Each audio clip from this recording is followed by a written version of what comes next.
Hürmetli abunəçilərimiz, Esselamu Aleyküm. Xuda xalasa bugün 16 oktyabr 2025 yıl. Sizlere Ege'den satıp vererek Cobalt maşinimiz gelip durdu. Maşinimiz 2024 yılda işlep çıkarılgan. Kraskeleri 100% taza. Ustalarınızdan gelip teşrif edip alsanızla boladı. Metan ustanovka kılıngan, içlerine akuratlı çexol, polik, nilonimda kılıngan, video registratör, hemen nerseleri var. Cobalt maşinimizni sizlere 148 milyon soma koyup beremiz. Etibar veringlar narxına 148 milyon so'm.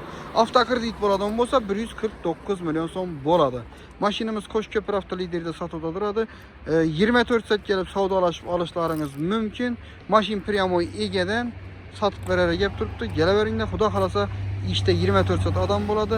Sizlarga xizmat qilishdan mamnunmiz, xursandmiz. Bundan ham arzon mashinalarni qo'yib berishga harakat qilamiz. Sizlardan bir dana iltimosimiz, like, podpiska bosib qo'yishni unutmanglar. Esa rahmat, 7 sotib qo'yildi.